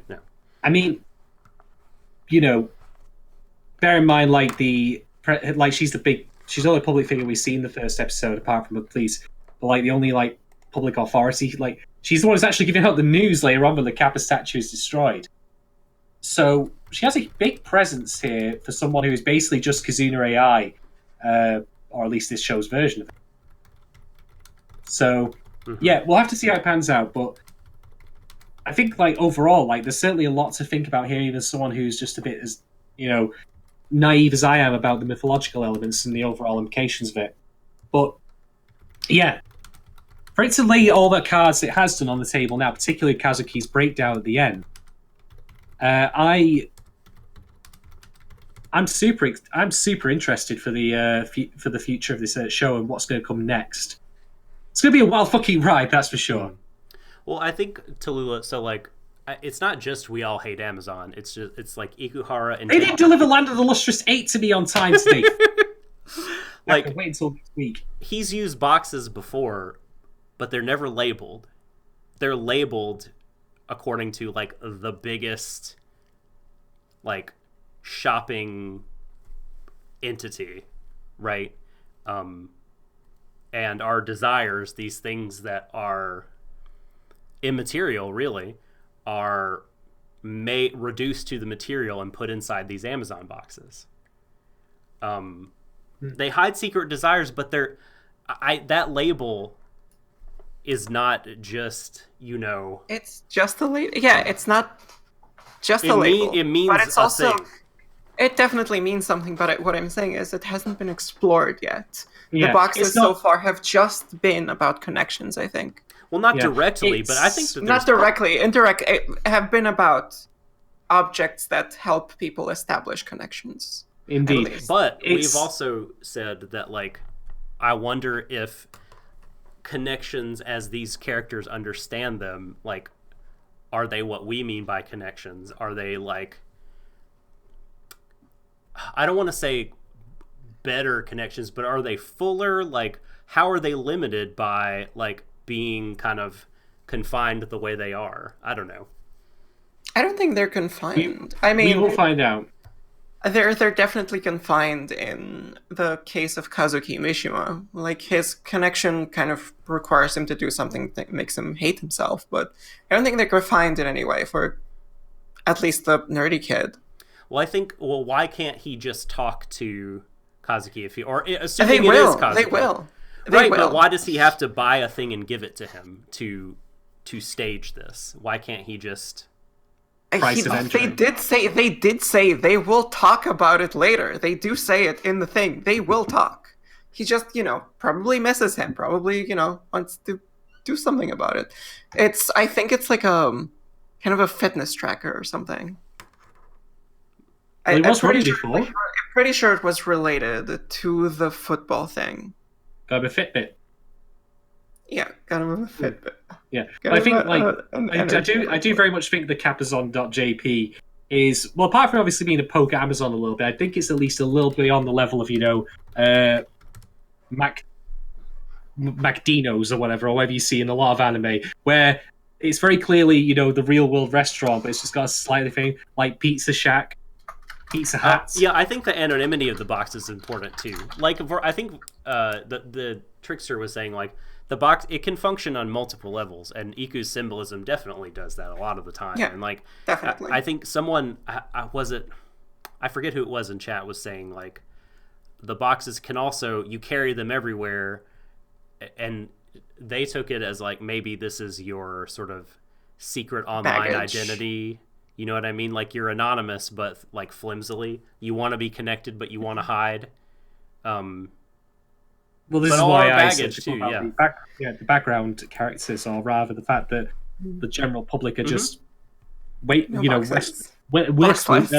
rest room sign. Yeah, I just think if it wasn't about this stuff, if it wasn't about capitalism, consumer culture, consumerism, they would just be boxes. Amazon. Yeah, they would just be bags people carried around, or boxes. Yeah, definitely. I think that will maybe be explored.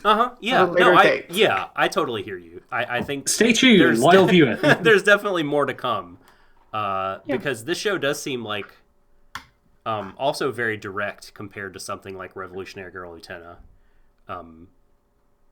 At least the way I remember Utena. There's some fucking inscrutable shit in the Black Rose arc. I'm just like, what is happening here? Do I have any more stuff? Do you guys want to talk about the lack of empathy, about the secret desires at all? The fact that they were gonna go for anyway. I don't know how much to make of this right now. Mainly because I think that you could read it on a simple level of, we got turned into Kappas and we got turned back real fucking fast, and all else doesn't matter. Like, I mean, they still kind of very specifically taunt the dude. They talk about how he has secrets when he shouldn't. Mm-hmm. They definitely kind of... It's your fault. It's your fault. They're not like, oh, I'm sorry. I'm so sorry. I'm sorry. They're like, it's your fault. You're a binge. Mm-hmm. Eat it. And then they stick... Yeah, so I think there's definitely... Well, wasn't that mostly said by Kazuki Mishima? It was, yes. Yeah. Maybe so that's what I'm getting, that he hates himself, kind of. Yeah, because he's saying out loud how he feels about himself, and he's just externalizing it to someone else. That's very interesting. Yeah. I think that's very good. It's a good point. That's a very good point. And, so you're talking about Trickster's talking about the lack of subtlety. Like, Ikuhara a lot of times is, like, his abstraction is very obvious. I mean, like, he's got signs hitting people in the face. Like, you know what I mean? Like, he's not to do... Like, subtlety is not a thing that he's about. If that's what you're looking for, you're looking in the wrong place. There's depth, but just not the subtlety. Yeah. There's denseness. So that. Yeah. there's no subtlety, but yeah, I think it's definitely a kind of a character development point. Mm-hmm. And I mean, we already kind of set up character dynamics. You know, people know about his secret. So both for the people that he's kind of stuck with, and also for himself, probably that's going to be an interesting character arc. Timekeeper, No, really. I'm not turning into a fucking kappa. Yeah, so this is Not a good Twitch, like. you know. Okay, Yeah, thank you. just to, bend over. Thank you, Tallulah, for adding the full context of the quote that, Indeed. you know, having a secret that could get you in trouble, a la like Kazuki's own secret he feels could get him Indeed. in trouble. It doesn't even need to be legal. It Yeah. doesn't even need to be legal. I think it could just simply be his parents giving him a hard time for it. And so, in my opinion, I don't think you can overthink Ikuhara shows, so I'm going to do what I would normally say is overthinking about.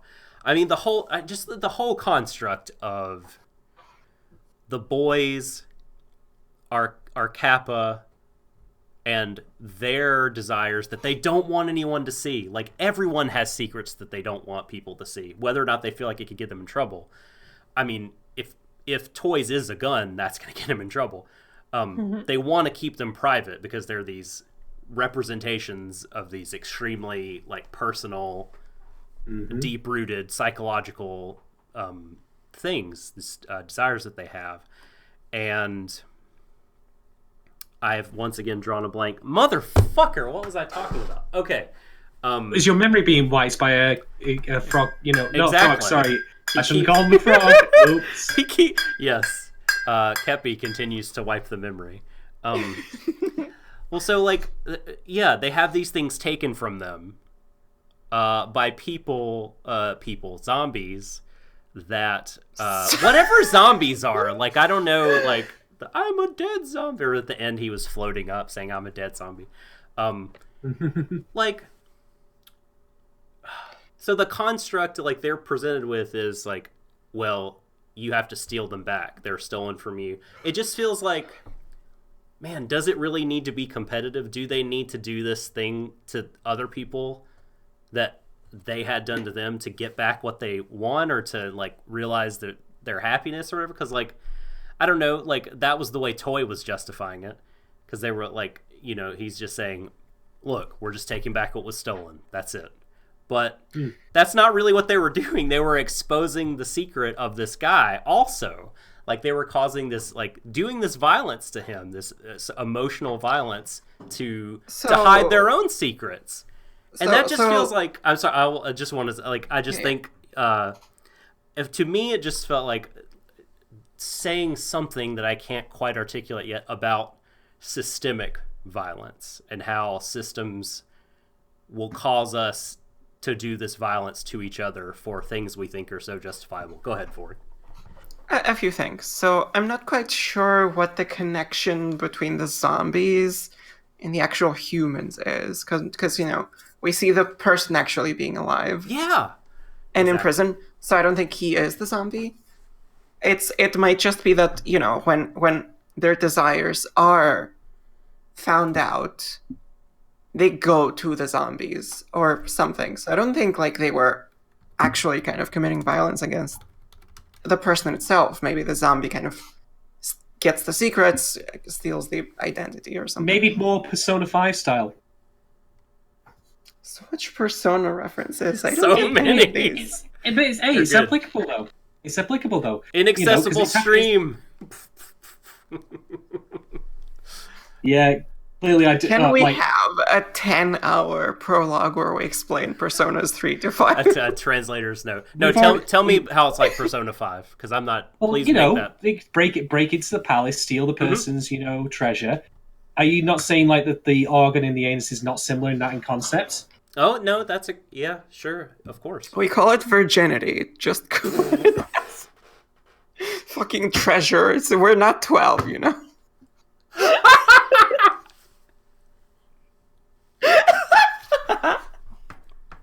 Anyway, so I don't think it's actually harming the person in question more as it is relieving them of, you know, this desire they have, this one that's, I mean, let's put it bluntly here. The guy they steal the desire from, his desire is just to hide his head in cardboard boxes while butt fucking naked.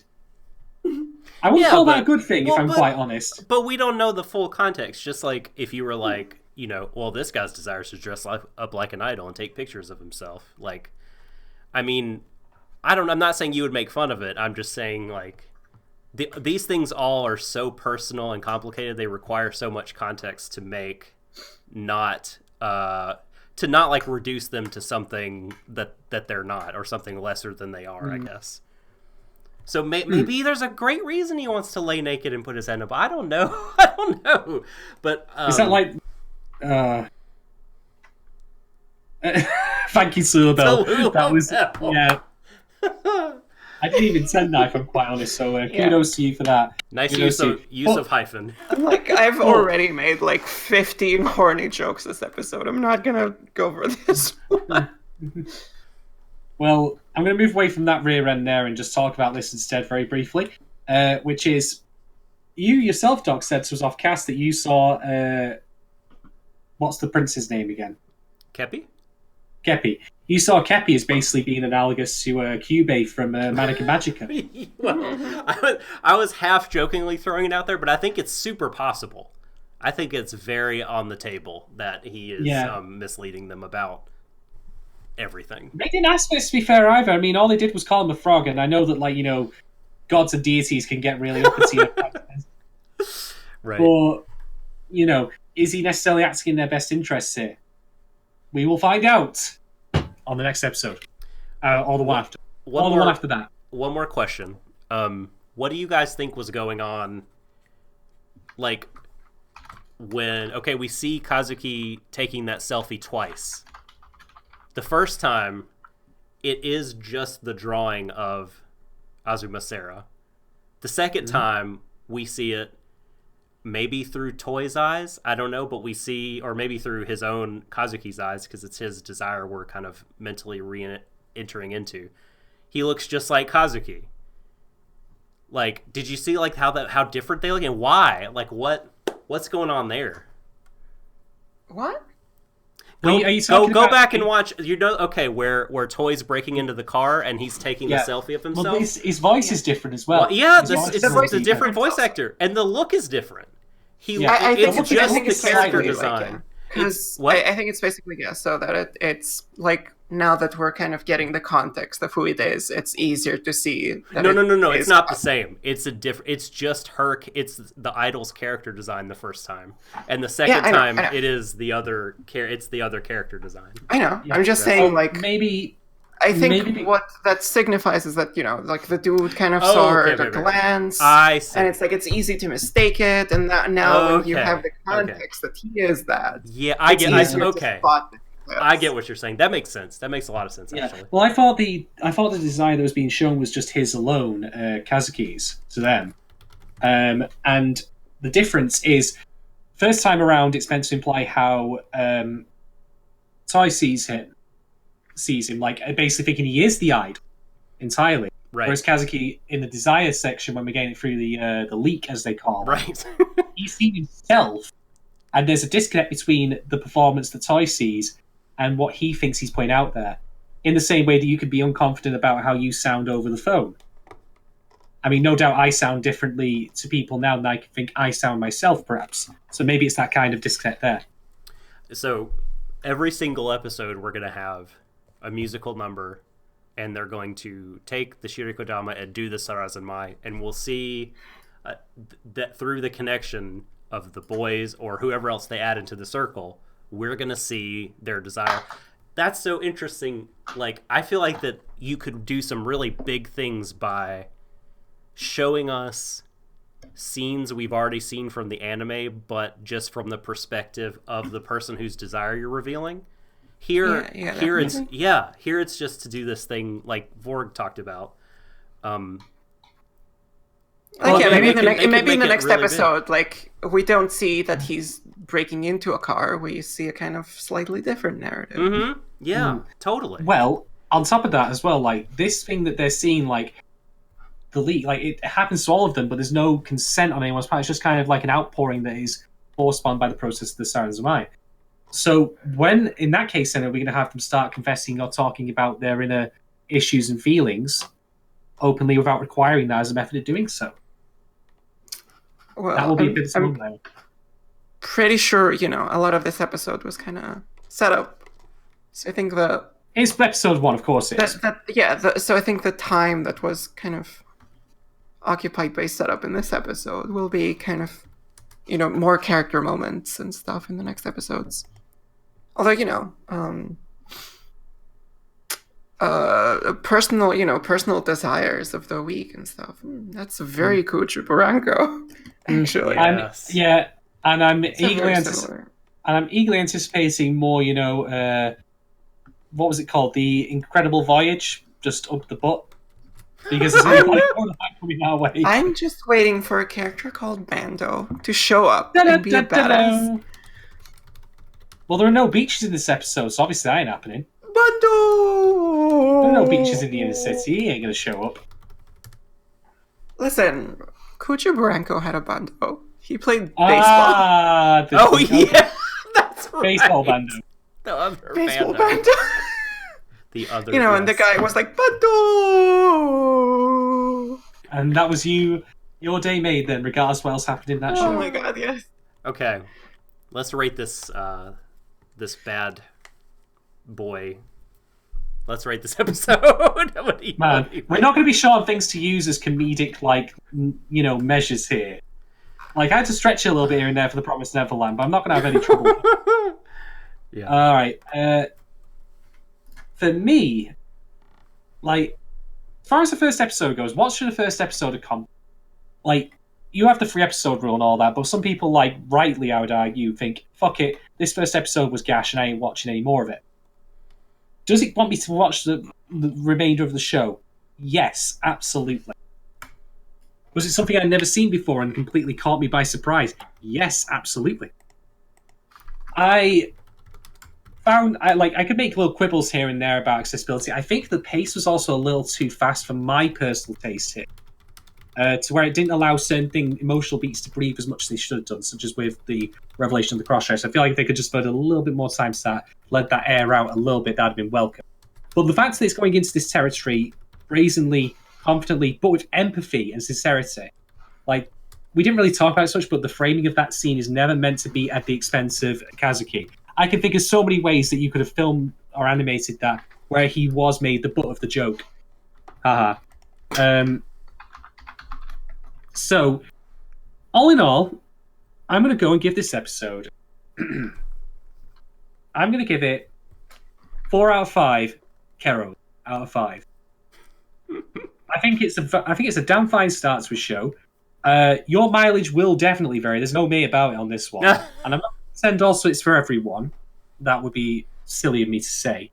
But insofar as getting me to watch the rest of it and see what happens next, yeah, abso-fucking-lutely. Vorg?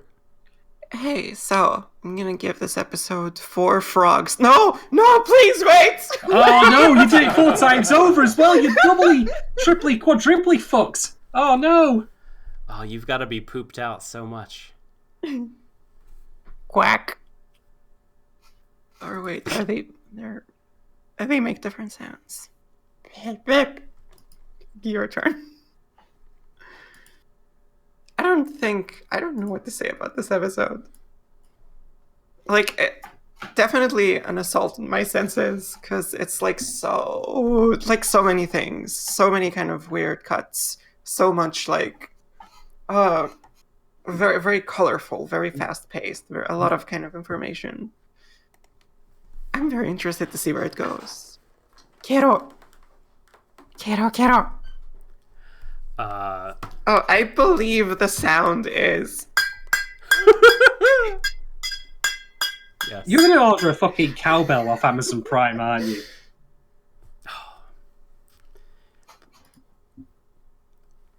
I can't process that at the moment. Being in the stream. But you also have to order it off Capazon. You can't order it off Amazon. Capazon, yes. Mm-hmm. It has to be a frog-shaped cowbell. All right. I'm going to go 4.5 Deshous out of 5.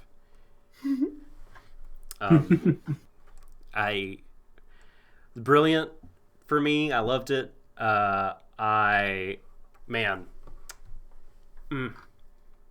as Ikuhara, and I just really enjoy his work so much, visually and narratively. I'm so excited to have him back in my life and try to figure out what the fuck is happening. Nanami, man, if there's another Nanami. Oh, the cow. Yes, so yes, that's a Nutella joke about wearing the cowbell and becoming the cow. I like Ikuhara references. Okay, so I don't think we have any Twitter polls today because we were very wrapped up in the discussion. Maybe we can get some of those out. Am I wrong about that, Shadon? We don't have polls, right? No polls. I've not thought as much yet, but we'll put some up after the stream as well. Yep, we'll go after. That's first. So check the Twitter account, Warui Deshou, for that. And does anybody have any questions in the chat? I don't know how much of a delay that there is here, so we can give it just a minute, I guess, I will hammer out some polls while that's happening. To ask a few questions if anybody wants to know our thoughts on anything. I mean, we've been talking back and forth, and I've been seeing the discussions was really good. Thank you all for hanging out with us and talking. And I'll just say, I guess now, while we are seeing if there's any chat questions, that you can follow us on Twitter at Warui Deshou. You can, of course, subscribe to the YouTube that you may be watching now. If you're doing on demand, you can subscribe, or you're not on demand, but if you're doing via podcast, we have the YouTube that you can subscribe to. We're on iTunes, we're on SoundCloud, we're on Stitcher, Google Podcasts. Please like, subscribe, and follow and share. It helps us, and we want to keep growing our community because we love you guys. And it looks like we have our first question from the chat. Yukinon says, "Did you think Yuki? Bless you. Did you think the idol Sarah had extremely cute eyebrows? Yes or yes? Yes, absolutely. Idol Kazuki is adorable, also. It's like I said, she won like how Demolition Man had the franchise wars, left Taco Bell in. She clearly won the virtual YouTuber wars. Firstly, killing Kizuna AI in the Great Battle 2020. Yes, no question. I have not been a fan of those kind of eyebrows in certain characters, but like, I love Azuma Sarah here. I think she's called Sarah, but is it Azuma? Where is the... Yep, Azuma Sarah. Yeah, I really liked the way that looked, and all the character designs are super duper appealing, which is like a hallmark of Iku's work, who he gets to do that. I haven't really looked at an Iku work before and been like, these character designs are balls. Like, these are so good. It doesn't look like there's anything else.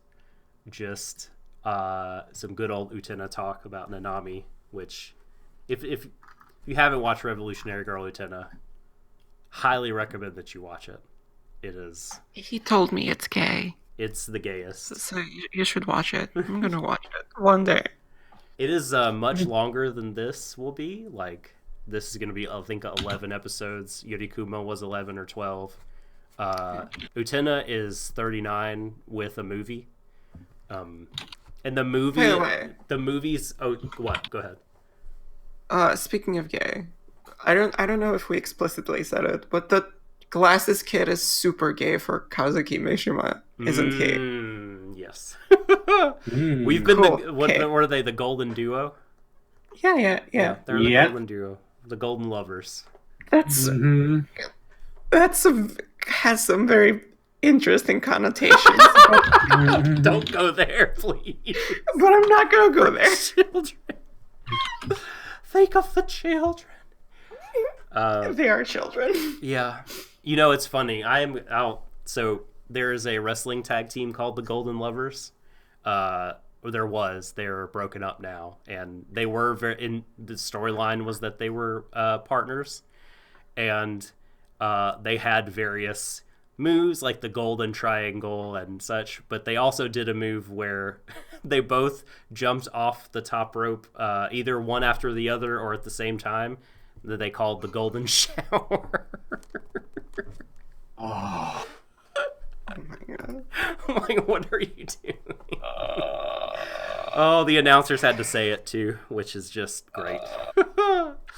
So, on that note, thank you, everybody. We've just about hit the 2-hour mark, so think of questions that you'll have for us next time. I can't wait to do episode 2.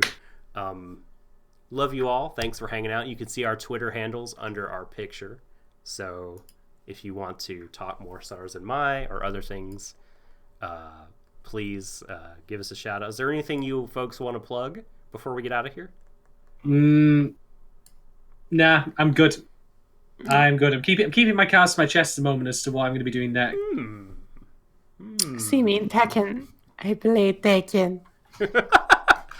See me in the Tekken. Tekken. Did you go to a Tekken tournament? I did. You did, right? And you did well, right? No, Did you do well? We were tweeting about a game. Oh, was it Eunice that you made like top 16? I made top 16 there. Yeah. Fuck yeah. Great job. That's awesome. Sure. How big was the field? What do you mean? A 16 out of, like, were there How many 17 players? 100 players? I think like 60. That's awesome. The top third. Look at you.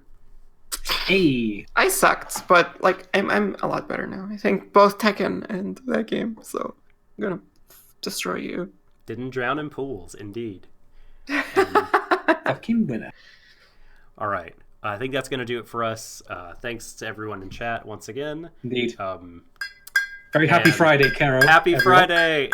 Happy Friday. Until next time, embrace each other, everyone. To the ends of the universe. Good night. Mwah. Good night.